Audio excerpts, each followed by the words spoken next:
안녕하세요. 반갑습니다. 한반도 얘기. 지금 이 최상진 집사가 13번째 얘기를 시작하고 있는 최상진 집사입니다. 2023년 금년 한 해는 우리 국민들 복 많이 받으시고 멋있는 꿈만을 안고 살아가는 한 해가 다 되시기를 이 최상진 집사가 지금 유튜브 방송을 통해서 방송 강의를 하면서 새해 인사를 올리는 겁니다.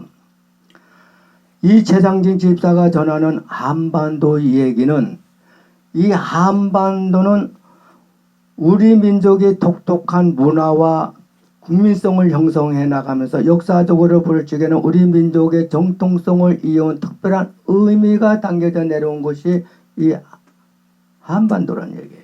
그래서 우리 이 한반도는 우리에게 어떤 존재냐 하는 것이고, 우리 국민들에겐 어떤 가치를 안겨주면서 내려온 반도인가. 이 한반도에서 우리 민족이 살아온 삶의 역사 얘기와 한국민의 문화가 이루어져 내려온 것을 전하는 것이 한반도 얘기라는 얘기예요. 한반도라는 명칭을 상식적인 개념으로 좀 더 풀이해보자면은, 반반자의 섬도인 이 반도 앞에 이 한이 있음으로써 우리가 한반도라고 그러죠. 이 한은 나라 한이라고 그랬어요. 나라 이름을 알리는 한국의 한이라고 명시되어 있는 한이에요.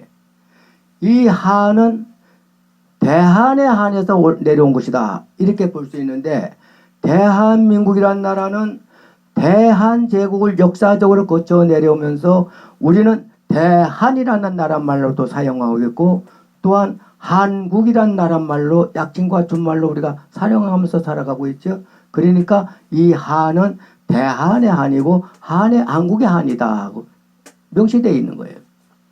여기서 한반도의 반도라는 것은 이렇게 삼면이 바다로 둘러싸여 있고, 어느 한쪽 면이 대륙이나 또는 육지, 부속반도인 옹진반도와 같이 육지로 붙어가지고 바다 쪽으로 돌출되어 튀어나온 것이 우리가 반도라고 그러죠.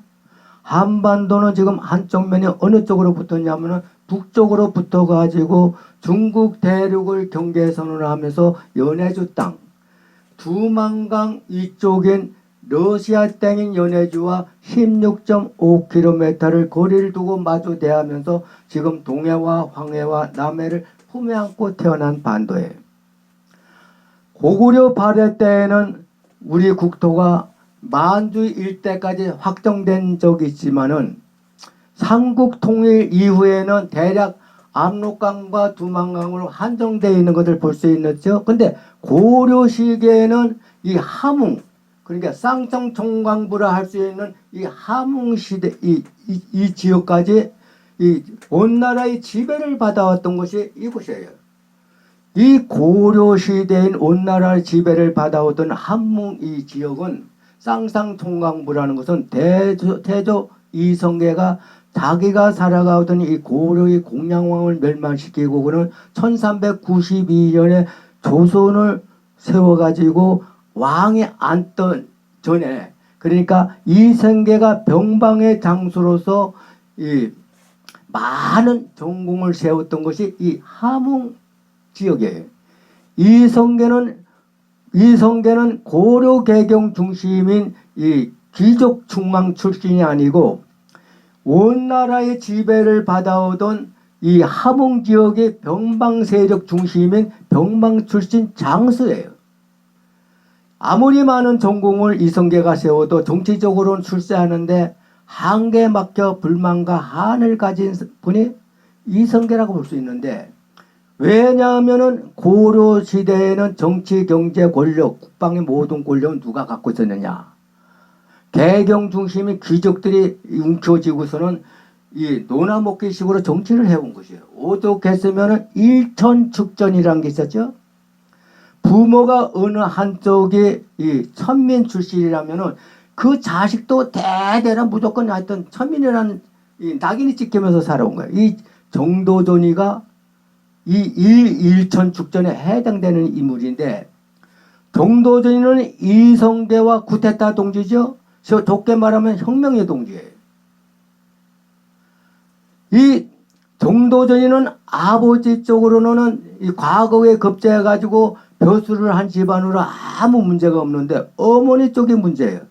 어머니 쪽인 중조 할머니가 노비 출신이에요. 그러니까 정도전이는 과거에 급제하여 말은 아주 능숙한 인물인데 늘 천민이라는 낙인이 찍혀 내려온 거예요. 이 두 사람은 호흡이 잘 맞고 죽이 잘 맞았다는 이유는 두 사람이 출생 성분이 비슷한 탓이 아닌가 이렇게도 볼 수 있는데, 이 두 사람은 정도전이와 이성계는 정말 신뢰와 믿음이 아주 두터웠고 이성계는 정도전을 정말 사랑했다고 그랬어요. 실제로 권력 다툼에서 이 이방원에 의해서 이 정도전이가 살해됐다는 소식을 듣고 이성계는 한없이 눈물을 팍팍 쏟았다고 그랬어. 이런 기록을 다 볼 수 있죠. 이성계의 향초와 경초 이런 얘기를 좀 더 하고 싶지만은 시간이 없어서 다 할 수 없고 다음에 미루고, 어쨌든 이렇게 지금 우리 국토는 국철로한 지금의 지도상의 이 지형적인 면적만을 가리키고 있는 이곳을 우리는 한반도라는 거예요. 대한민국 헌법 제3조에 의하면은 대한민국 영토는 이 한반도와 그 부속도서라고 그래서, 다시 말해서 대한민국 영토는 육지와 바다와 하늘을 구성하고 있음으로써 제주도를 포함해 가지고 한반도의 주위에 널려있는 섬들, 도소들이 몇 개나 되냐? 3,200개나 된다고 그랬죠. 이 3,200개 되는 도소들을 포함해 가지고 반도인 이 육지와 육지에서 12해리인 바다의 영해와 12해리를 수직으로 한 하늘의 영공을 포함해서 대한민국 영역에 속한다고 그랬어요. 그러니까 대한민국 영토라는 얘기예요. 그래서 북한의 영토는 물론이고 북한에 살고 있는 주민들도 대한민국 영토인이 대한민국 국민임이 틀림없다는 헌법에 명시되어 있는 것이 대한민국 헌법에 명시되어 있다는 얘기예요. 지금 국가의 삼요이신 국민 영토 주권 가운데 이 최장재 집사가 전하는 것이 영토에 관한 얘기부터 시작해 가지고 국민과 주권에 관한 얘기까지 시작하고 나가는 거예요. 이 영토를 지키고 있는 군대를, 대한민국 군대를 우리는 국군이라고 했죠. 국군이라는 호칭은 한민족이 수립한 자유로운 이 나라를 스스로 우리 손으로 지킨다 해서 국군이라는 호칭이 붙은 거야. 여기서 대한민국이라는 나라는 한민족이 수립한 자유로운 나라고 그랬어요. 한민족이라는 것은 고조선을 이룩한 당군의 한 핏줄로 이어온 고유인 한국 언어만을 사용하고 있고 한글 문자만을 사용하며 살아가는 우리, 그러니까 한국인을 얘기한다는 얘기예요. 여기서 대한민국이라는 나라는 자유로운 나라라고 그랬죠. 대한민국이라는 나라를 글자 그대로 풀이하면 큰 대자에 나라 한자예요. 큰 대자, 거대한 한민족인 한국인들이 살아가고 있는 백성의 나라, 백성이 다스리는 나라다. 그러니까 대한민국이라는 나라는 국민이 다스리는 나라라고 세워진 거예요. 오늘날 대한민국이라는 나라는 법률에 보장한 자유민주주의 국가이죠. 개인의 자유는 물론이고 언론의 자유, 그리고 또 민주주의 근간이라 할 수 있는 표현의 자유가 우리에게 법의 태도 안에서 우리에게 주어진 나라가 대한민국이라는 나라네. 이것이 자유로운 나라라는 얘기예요. 자유라는 것은 얼마만큼 우리가 신념을 가지고 지키느냐에 따라서 달라지고 얻어줄 수 있다는 것이 자유라는 것이죠. 한민족이 수립한 자유로운 이 나라를 스스로 우리 손으로 지키겠다는 국군이 창설하는 과정에서 정말 이 나라가 이해할 수 없는 일이 벌어진 때도 있었어요. 1945년 11월 13일 이 나라가 군이라는 수 있는 경비대를 창설 준비를 하면서 우여곡절 끝에 1946년 1월 14일 국군 모태가 경비대가 창설 준비를 해서 인터넷을 들어가 보면은 1946년 1월 15일에 국군이 창설됐다 하지만은 실질적인 기록을 찾아보면은 1946년 1월 14일에 그 이튿날 1월 15일이 경기도의 제1연대 경비대가 창설을 개설했다 해가지고 인터넷에서는 아마 1월 15일을 잡고 있는 거 맞아요. 그래가지고 2월 7일에는 국방경비대 총사령부가 설치되면서 서울에서부터 제주도까지 9개 도시의 9개 연대가 창설되기 시작한 거예요. 근데 이 과정에서 당시 치안을 담당하고 있던 경찰 대표와 간부들이 이 경찰만으로도 무장하고 경찰을 확장하는 것만으로도 이 나라를 얼마든지 지킬 수 있다. 충분히 지킬 수 있으니까 군 경비대를 창설하는 것을 무조건 반대하고 나선 거예요. 여기다 국동사령관의 메가더 원소까지도 남한의 치안 유지에 필요한 무장력을 치안을 유지하는 경찰에게만 무기를 장비시키는 것이 충분하다 생각해가지고 쓸데없는 국군 경비대를 창설해가지고 미군이 점령군이라는 이 한국인들에게 부담시키는 게 옳지 않다고 생각한 거예요. 그래서 국군 경비대를 창설하는 것을 반대하고 났죠. 그저 국군 경비대는 이 경찰의 보조 역할 기관으로 둬야 한다는 생각을 해가지고 이제 국방 경비대라고 할 수 있는 군 경비대 창설을 인정하지 않았어요. 이렇게 미 정부의 이 메가더 원수의 생각은 소련을 자극하지 않겠다는 미소 협정의 기본 정책에 준하는 것이라는데, 이런 메가더의 치안 유지를 담당하고 있던 경찰 예비대에게는 미군이 신무기인 MI 소총과 칼본이 지급했어요. 이 MI 소총, 저도 1968년에 군에 입대하면서 이 김신조가 내려오면서 늦게 나가가지고 1968년에 이 훈련소에서 MI총 가지고 훈련을 받는데, 이 MI총가 얼마나 큰지 내 키와 같아. 그냥 질질 끌리면서 훈련을 받았던 생각이 나고 있어요. 이렇게 경찰에게는 미군이 신무기인 MI 소총과 칼비칭이 지급되고, 국군 모태가 될 군군 경비대에게는 일본이 남기고 버리고 간 MI 38식이나 99식 소총을 지급했으니까 경찰들이 군 경비대를 노골적으로 깔보고 은근히 얕보는 이런 풍조가 생긴 거예요. 그러니까 국군 모체인 군 경비대가 경찰을 이게 중화하는 일이 생기면서 이 군과 경찰에 맞춰짓기만 했다면 치고받고 싸움이 벌어지고 있는 거예요. 정말 이해할 수 없는 이 메가더와 이 군 경찰 대표들의 행동으로 인해 가지고 이 피를 보는 분쟁으로 이제오면서 급기야는 이 여수 순천 군 반란 사건이 도화선이 되고 마는 거예요. 이런 고초를 겪어내면서 이 창설된 이 국방 경비대가 결국은 1948년 8월 15일 육해 공군을 정규군으로 하는 대한민국 국군으로 창설된 거예요.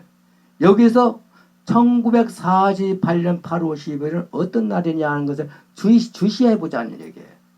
이 1948년 8월 15일은 대한민국의 정부가 수립되면서 대한민국이 건국되고 수립된 나라예요.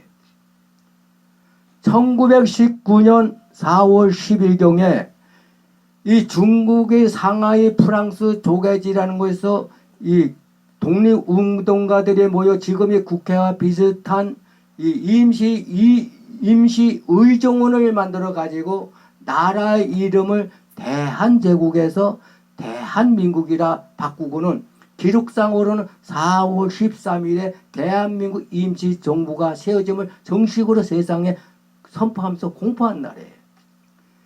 이것은 1919년은 글자 그대로도 임시정부죠. 이 임시정부의 정통성을 이어받은 이 승인받아가지고 1948년 8월 15일 날 남한만이 유엔의 한반도 내의 이 유일한 합법 정부임을 승인받아가지고 정식으로 대한민국이 정부가 수립되고 건국된 날이 1948년 8월 15일이라는 거예요.